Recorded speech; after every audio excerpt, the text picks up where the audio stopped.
Let's take our Bibles this morning. If you would please turn to Psalm 33, verse number 10 is where we'll start reading. Psalm 33 and verse number 10. This new series that we're going to start, some might not be too excited about it because of what you think it's going to involve. It's not going to deal with politics, but it's going to come close.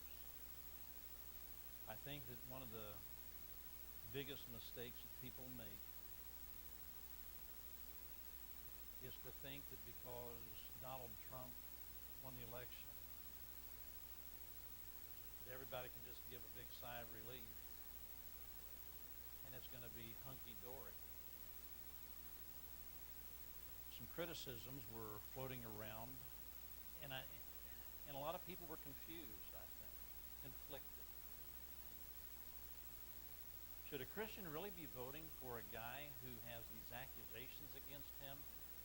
He doesn't have the greatest morals that we have seen. What kind of a president is he going to make? I heard one preacher say something, and it was so good to hear. Because the comment was, we're not voting for a pastor, we're voting for a protector. You know, God uses lost people to take care of his people. God used Nebuchadnezzar, Cyrus, and so God has the ability to have the heart of a king in his hand. He can turn that king any way he wants. But do not make the mistake of thinking that we're on easy street. And also do not make the mistake of thinking that the things that are going to be taking place are disconnected from the Bible. This series that I'm going to be spending some time on, it's going to be dealing with the issues that were brought up during the presidential election. But what I was not hearing was, what does the Bible have to say about this? Now, we were hearing the Democrat version and the Republican version, but what I want to share with you at this time is the Bible version. Because the Bible, God gave us the Scriptures so that we could read it, study it, understand it, and then plug it into our everyday living. And therefore, whatever's taking place in our lives and in our country, it has bearing upon the Scriptures, and the Scriptures have bearing upon these issues. Psalm 33, beginning at verse number 10. The Lord bringeth the counsel of the heathen to naught. What that means is, I don't care what you have heard or what you think is a great idea. The bottom line is, God can bring worldly thinking to zippo. He maketh the devices of the people of none effect. The counsel of the Lord standeth forever, the thoughts of his heart to all generations. Blessed is the nation whose God is the Lord, and the people whom he hath chosen for his own inheritance. The Lord looketh from heaven, he beholdeth all the sons of men. From the place of his habitation he looketh upon all the inhabitants of the earth. He fashioneth their hearts alike, he considereth all their works. There is no king saved by the multitude of an host. A mighty man is not delivered by much strength. An horse is a vain thing for safety, neither shall he deliver any by his great strength. Behold, the eye of the Lord is upon them that fear him, upon them that hope in his mercy, to deliver their soul from death, and to keep them alive in famine. Our soul waiteth for the Lord. He is our help and our shield. For our heart shall rejoice in him, because we have trusted in his holy name. Let thy mercy, O Lord, be upon us, according as we hope in thee. I think I got a great message, but I'm not impressed with the title. I'm going to bring a message this morning on the subject, the Bible and our economy.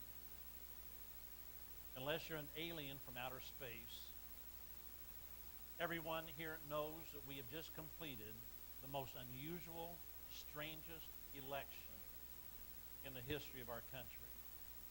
It all started with the primaries where 17 Republican candidates began campaigning to be the one. That just happened to be the largest field ever in American politics. From there, the news media carried accusations and rumors and manipulated news, trying to elevate some individuals, trash others, and steer the election to their own personal choice. One of the most memorable rumors was Ted Cruz's father was somehow linked to the assassination of President John F. Kennedy. And we all know that this campaign became sickening because of how nasty it got in the form of personal attacks, as opposed to being focused on the issues that are facing this country. But if you think that this was the only weird and nasty election, you are totally wrong. The presidential race of 1828 pitted John Quincy Adams against Andrew Jackson. Russia kind of figured into this election a little bit. You know, Donald Trump was getting too cozy with Putin, and he admired him and this and that sort of thing. And Russia was somehow hacking the emails, and they were doing this and doing that, trying to steer the election. Russia was also involved in the election of 1828 in an indirect fashion. John Quincy Adams was accused of pimping a girl for the Russian Tsar, and there were enough details to create a smoking gun. And as payback for that slander, libel, or whatever it ended up being, some of investigative reporting brought forth the accusation against the wife of Andrew Jackson, accusing them both of bigamy. And the truth of the matter was, she had just gone through a divorce. The paperwork was not quite finalized. And he married a woman who was still married to somebody else. When it comes to politics, some things never change. And the same thing applies and goes for the fears and the concerns of the people who are living in this country. A recent survey was just released, and it revealed what the greatest concerns of the American people are at this moment. Their biggest concern was not how many emails Hillary deleted. The major concerns of the American people was not is Putin really Donald Trump's best new friend? The number one, the biggest concern among Americans was the economy. American corporations have been shipping their jobs to other countries. It is not because they're un-American. It's because we have the highest corporate tax rate in the world. And nobody likes paying taxes. And when American jobs go overseas, it's not good for the economy. When the economy is bad, that's when jobs disappear and they dry up. So we now have a new president, but what does that mean for the economy? What bearing is Trump going to have on the economy of the United States? Will we have more jobs because of him? Will we end up with better paying jobs? Will interest rates start going up? How is this going to affect the housing market? While I am encouraged by the possibilities that we are now facing, there's something that we need to do before we get too excited about a new president who is also a businessman. And that is something, there's a transition that's already started to take place. And while we're looking at the presidency, we're failing to realize that we as a nation have changed. 1 week ago,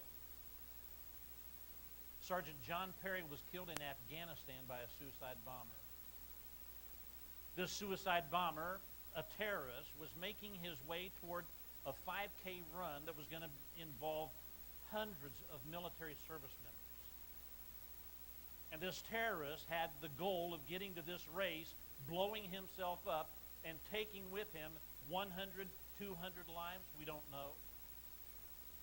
Sergeant Perry, however, intercepted this individual, detained him, The suicide bomber then blew himself up, taking Sergeant Perry along with him. Sergeant Perry gave his life and spared the lives of 100 to 200 soldiers.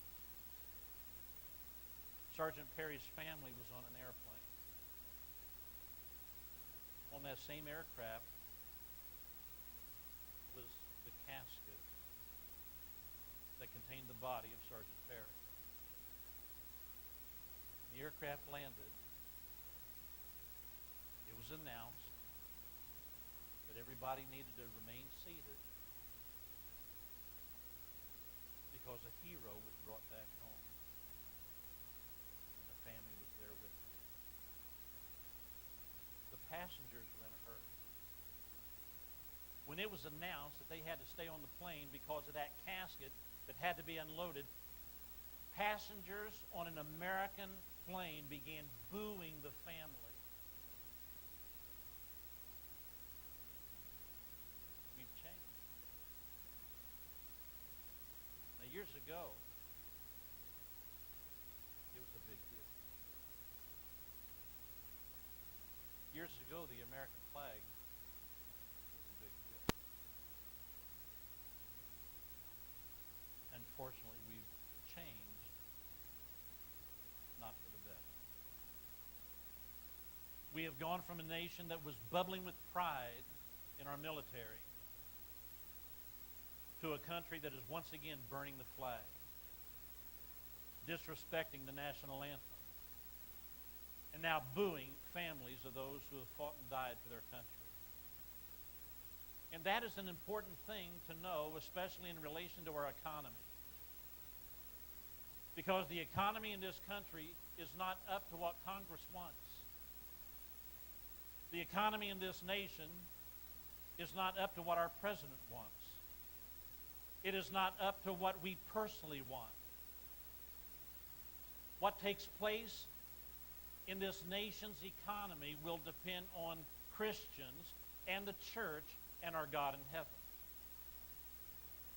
So what economic news and insight does the Bible have to offer for us? Turn, if you would, to Genesis chapter 41, verse 25, and we're going to take a look at the economy of a nation that was 100% controlled by God. And here's what we are going to see about it. God created an economy that was both good and bad. Verse 25, and Joseph said unto Pharaoh, the dream of Pharaoh is one. God hath showed Pharaoh what he is about to do. The 7 good kind are 7 years, and the 7 good ears are 7 years. The dream is one, and the 7 thin and ill-favored kind that came up after them are 7 years, and the 7 empty ears, blasted with the east wind, shall be 7 years of famine. This is the thing which I have spoken unto Pharaoh. What God is about to do, he showeth unto Pharaoh. Behold, there come 7 years of great plenty throughout all the land of Egypt, and there shall arise after them 7 years of famine, and all the plenty shall be forgotten in the land of Egypt, and the famine shall consume the land. And the plenty shall not be known in the land by reason of that famine following, for it shall be very grievous. While the American people, ourselves included, would love to see the economy rebound. We would love to enjoy lower taxes. We would love to see better paying jobs that are more plentiful. And as Herbert Hoover made famous, we'd love to see a chicken in every pot. And yet there's one thing that God wants to emphasize first. And that is the economy of a nation is a tool that he uses as he deems appropriate and fit. When Joseph was celebrating his 12th year in prison, God gave to Pharaoh a dream that revealed what he was about to do with the Egyptian economy. Most people believe that Pharaoh was either a child or a teenager, which is why he was so willing to give an enormous amount of power and freedom to Joseph. And what was it that this dream revealed about this coming economy? God was going to make Egypt the most prosperous nation in the world for 7 years. And everybody was excited to hear that part. And yet, following the 7 unbelievable years of prosperity, God was then going to pull the plug on it and send the economy into the tank. And following the best of times, it was then going to become the worst of times. And the Egyptian economy would become horrible and poisonous for the next 7 years. But watch this. Who was in charge of the economy during those 7 fantastic, wonderful, great, prosperous years? It was Joseph and Pharaoh. Well, who were the leaders that were in charge of the same economy when it turned sour and when it became a time of famines and starvation? It was the same Joseph and the same Pharaoh. You see, it wasn't the leader that was changing the economy to suit his own personal desires. It was God. And it wasn't a change in leadership that caused the good times to give way to the bad times. It was, again, God. And what we need this morning is perspective. Not hopes and dreams of pie in the sky. Perspective. Former President Bill Clinton is viewed by many as a sexual predator. He was impeached while he was in the White House because of his sexual involvement with Monica Lewinsky, who was a 22-year-old intern. During his presidency, he was forced to legally defend himself against accusations by a variety of women. After he left the White House, he then reportedly began making trips to the Caribbean to a privately owned island that specialized in sex orgies and where he was accused of raping a 13-year-old girl. And what happened to the economy while he was sneaking out of the White House to have his affairs with other women? You ready for this? The budget got balanced. The national debt went to zero. And it was during a time when we had a not-so-moral individual in the White House. During his term in office, the economy was doing great. Jobs were plentiful. And because the economy was doing so well, most of the people in this country decided to give him a pass because he was making money for them.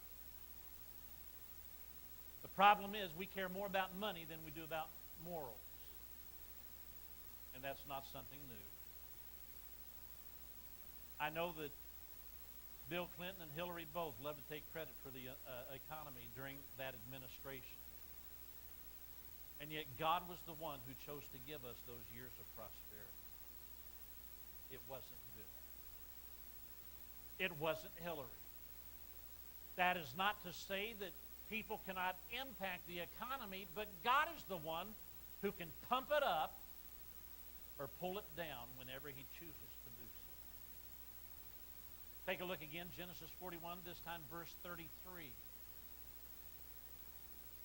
And here we find something else interesting about this economy in Egypt, and that is the fact that God created an economy that was improved by wise leadership.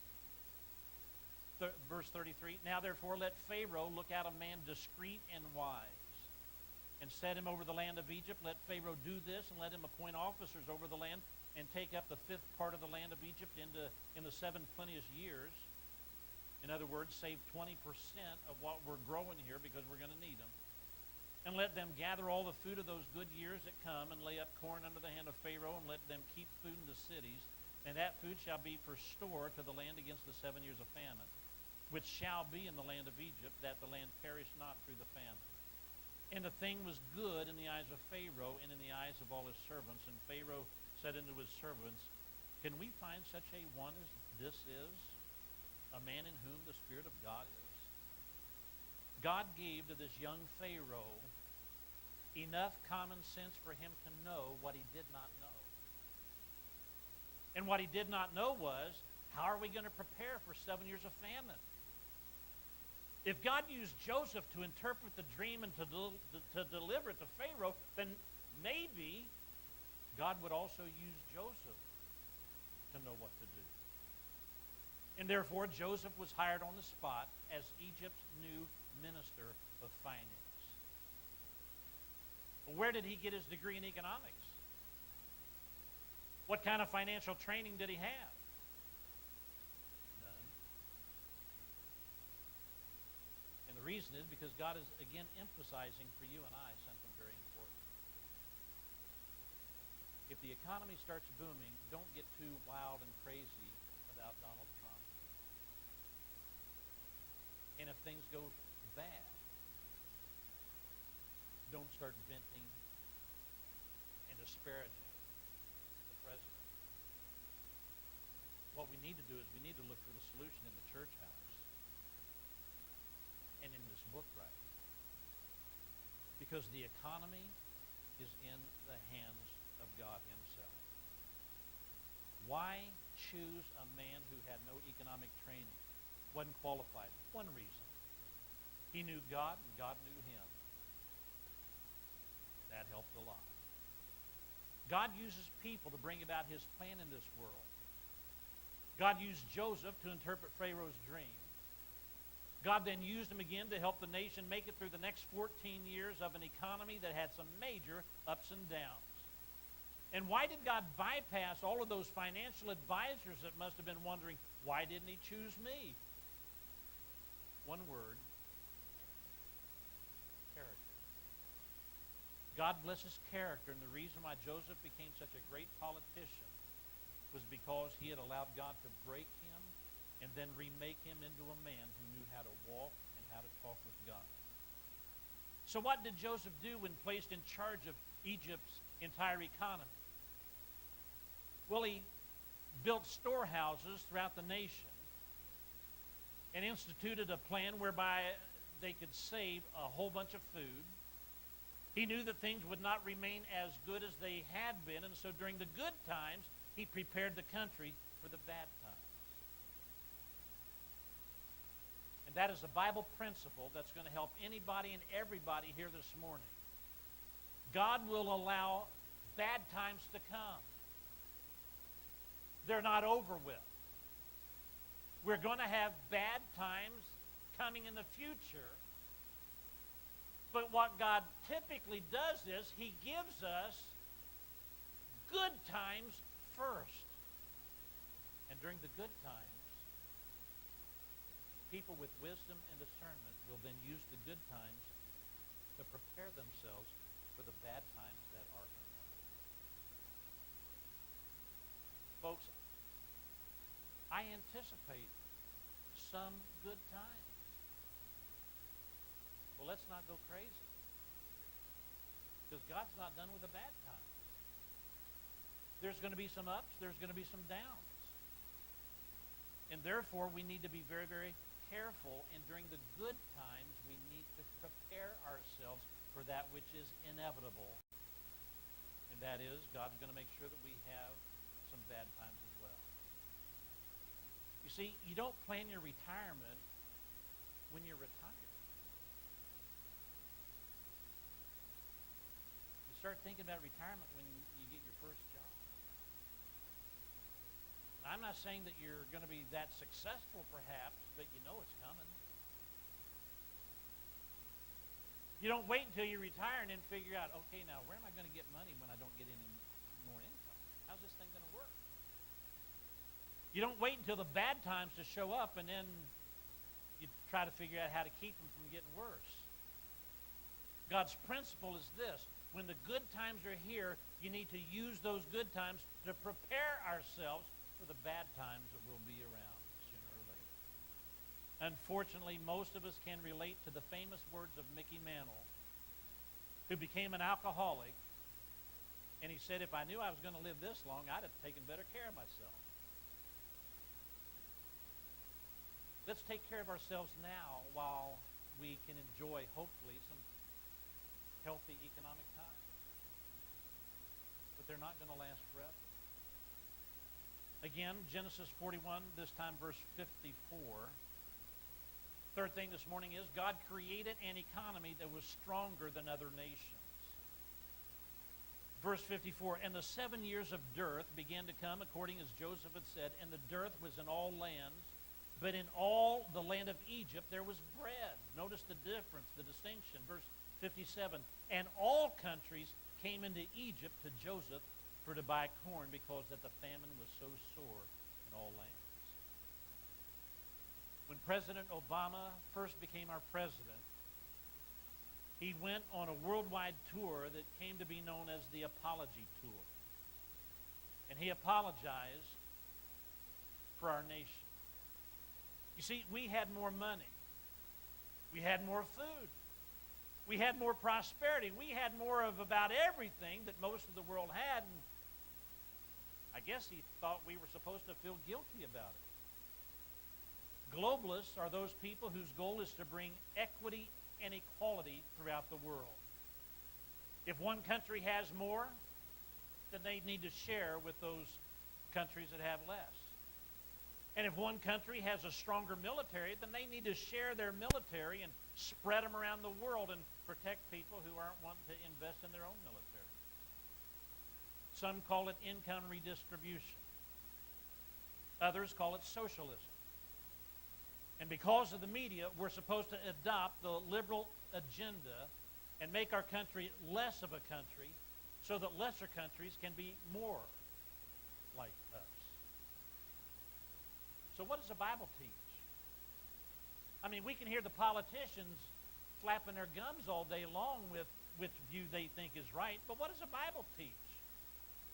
When God blessed Egypt, He also chose not to bless other countries to the same extent.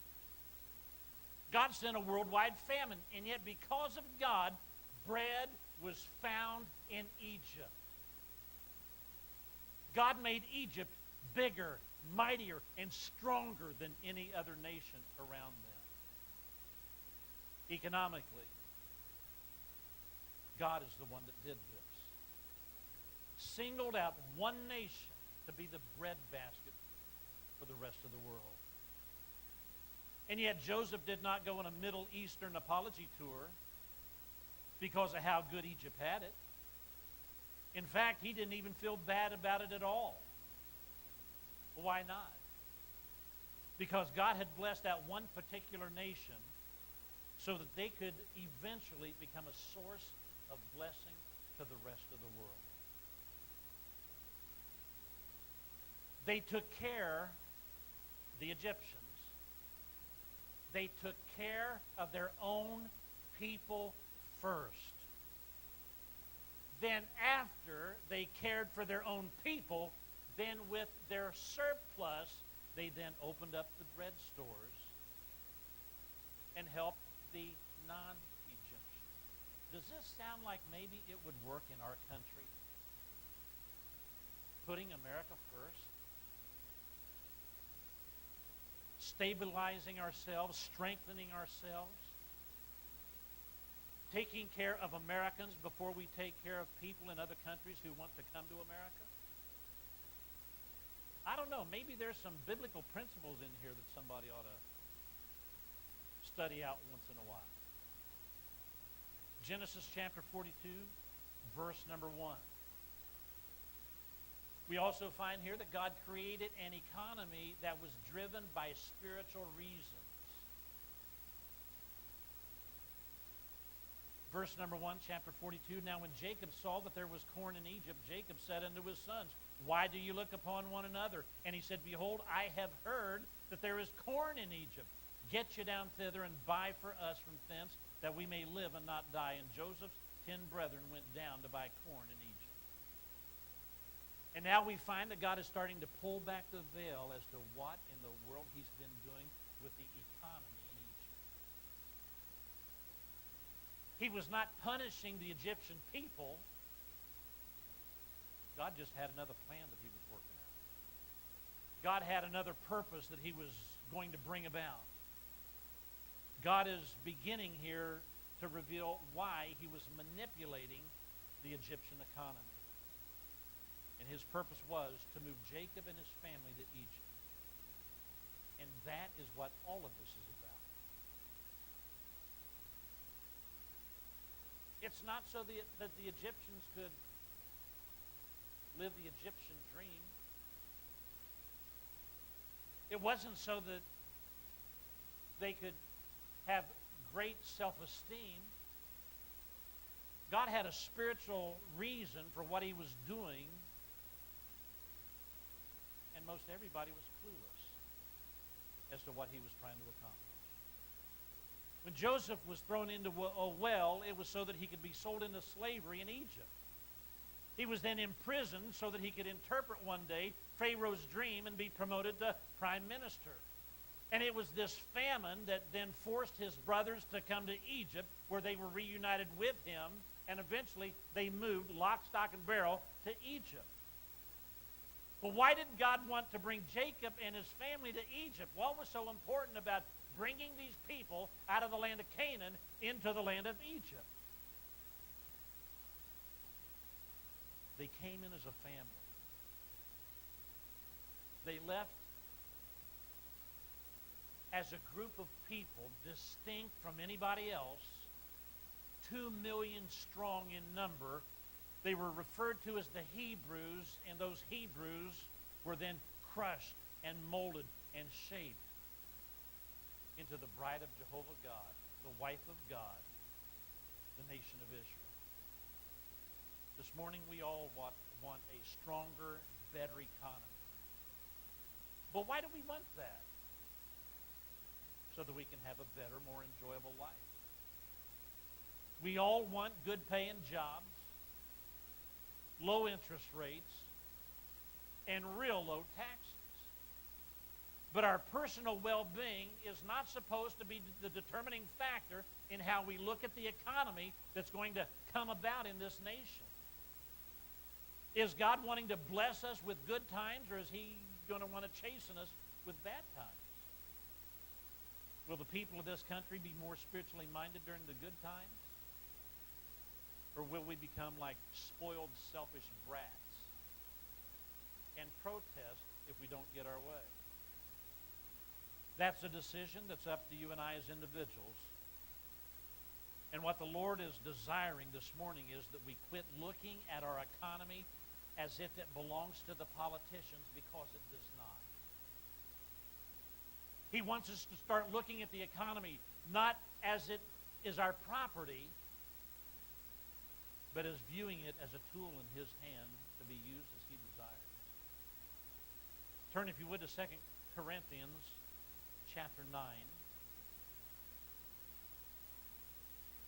2 Corinthians chapter 9, verse number 10. God will also create an economy that will produce gratitude. 2 Corinthians chapter 9, verse 10. Now he that ministereth seed to the sower, both minister bread for your food, and multiply your seed sown, and increase the fruits of your righteousness, being enriched in everything to all bountifulness, which causeth through us thanksgiving to God. When we read those two verses, the two words that kind of jump off the page, being enriched. God is wanting us to prosper. He's not opposed to us having money. He's not opposed to us having a great life. But the reason that we're supposed to be enriched is so that at one point in time we can be grateful for it.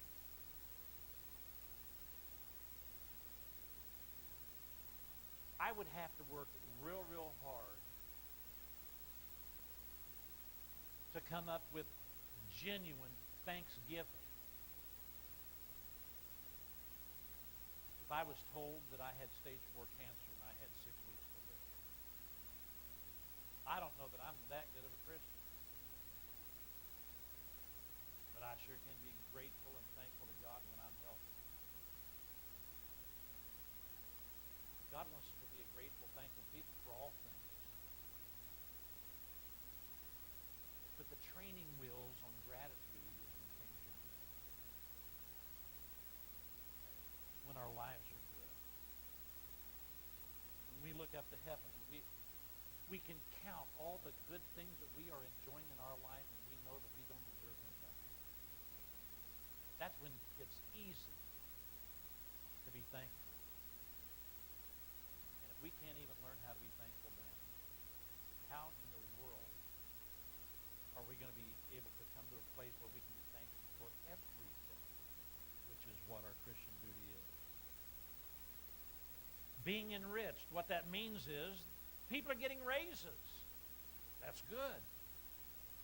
Our houses are going up in value for a change. That's good. People have more money to spend and to save. That's good. College graduates are stepping into a good paying jobs right out of college. That's good. And when those things happen, God is waiting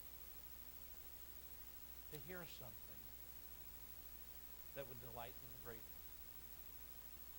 And that is, he's waiting to hear thank you. Thank you. I realize that we're not far from Thanksgiving. But God would prefer that we express our gratitude not just on this Thursday, but how about every day?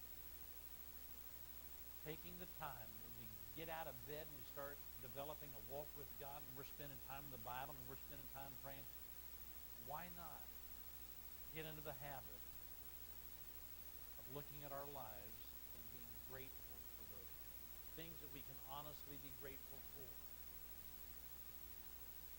We all know that we were made in the image of God. What that means is there are certain things that we do, and we do these things because God does those same things. We're made in His image. We do certain things because God does those same certain things. So let me ask you this. How would you feel if you were nice to somebody, you reached out to them, and you really poured a blessing on that person, and they looked at it, took it, and walked off as if you owed them? Would you rush out and get them something else to give? Or would you kind of think maybe they need to do without something? We were made in God's image. And if we are unwilling to express our gratitude to God for what He's given to us, maybe that's a pretty quick way that we don't get more of the good things that we enjoy. Turn, if you would, to James chapter 5, verse number 1. James chapter 5.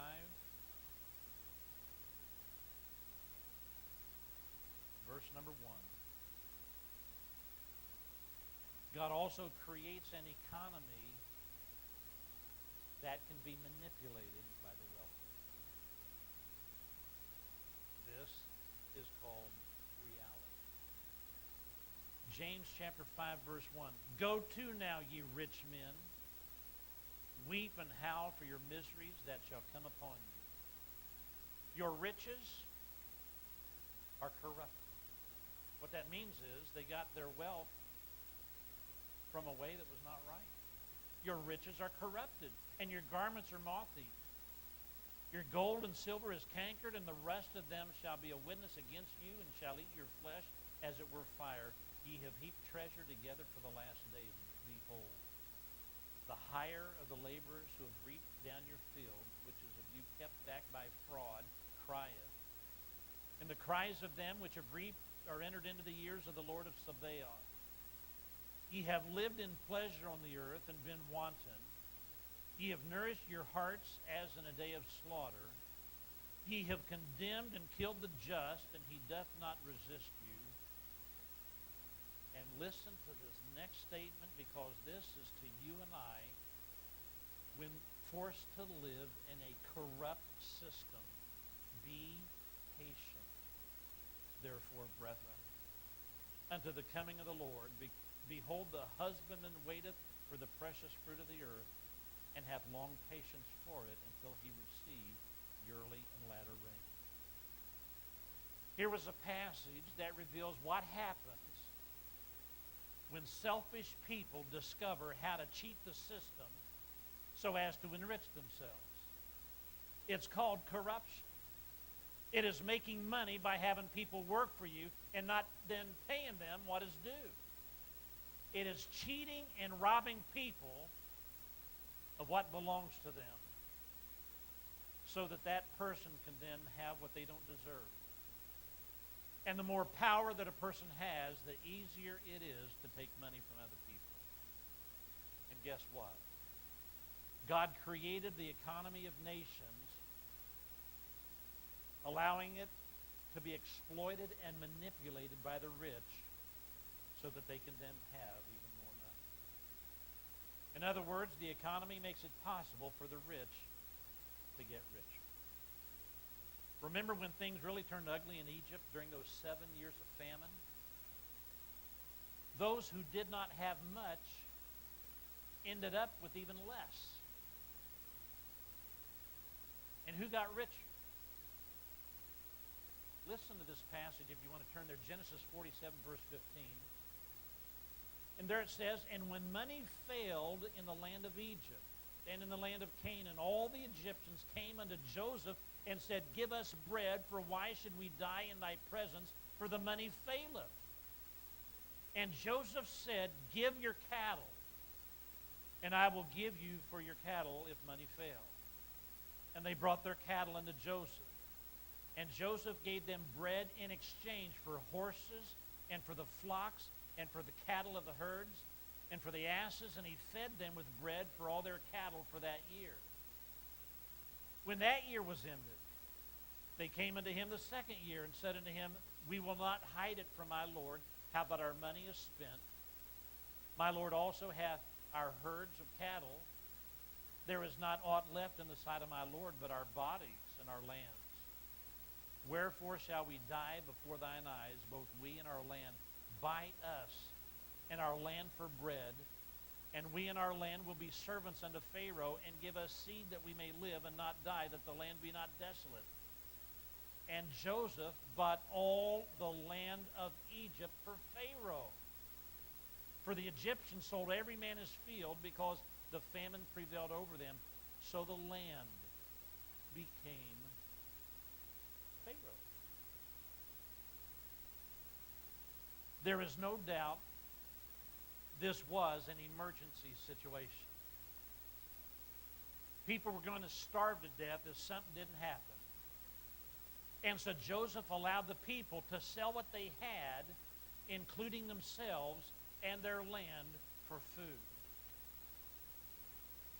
And all that he purchased, he did so for the benefit of Pharaoh. The rich got richer, and the poor got poorer. Pharaoh was the one who was responsible for the people being able to survive, and because of that, they owed him everything. So what kind of spiritual lesson can we find in that dire situation?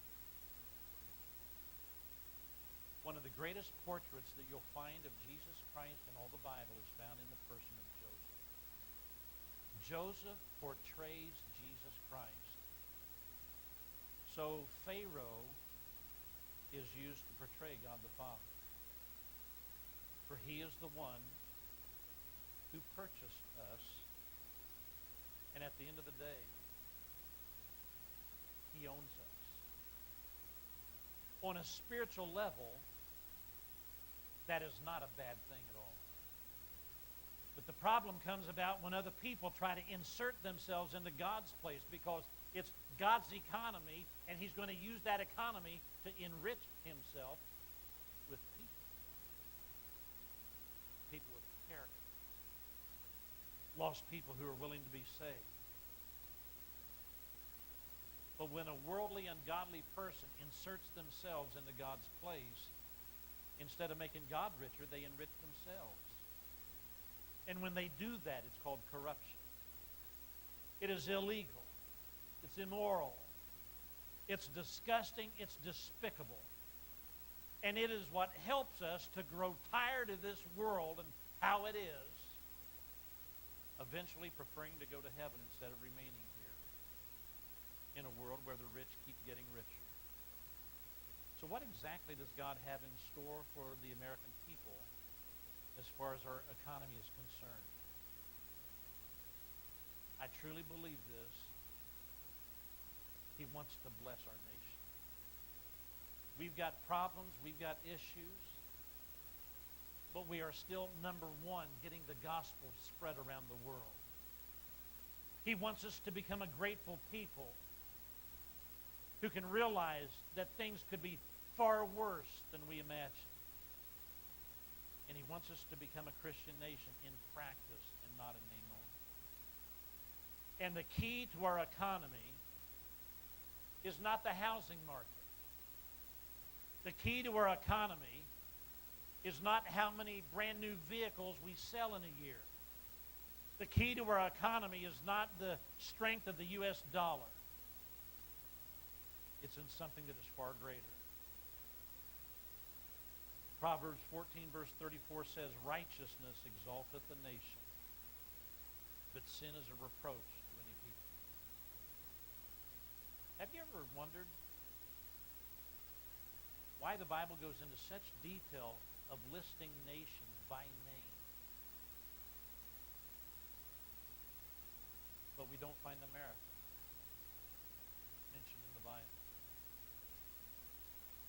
Egypt? Syria? Israel? But no America. Why is that? I think it's because of one of two possibilities.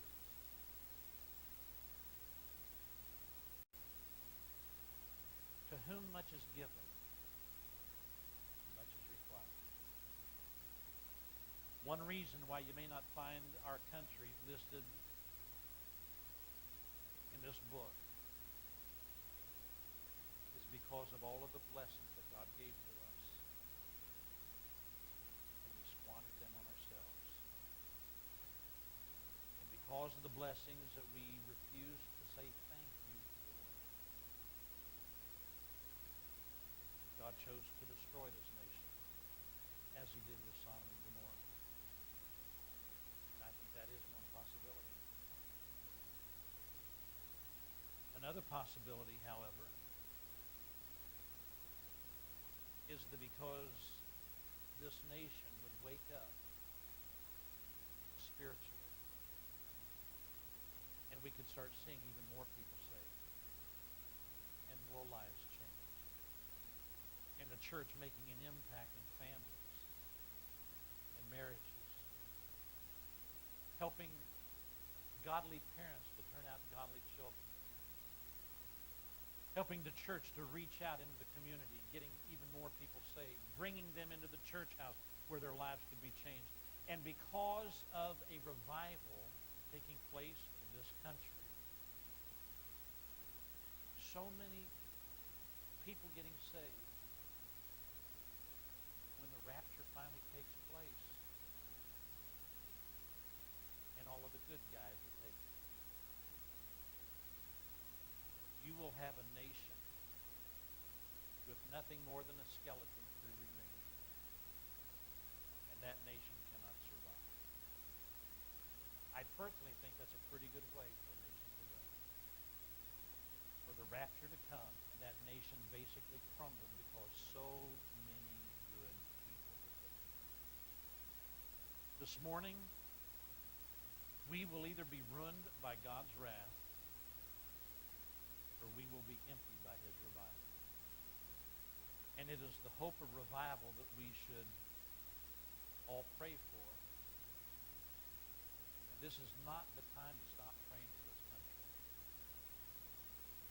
This is when we really need to get on board. we're at a crossroads. And I really don't believe that God has too many opportunities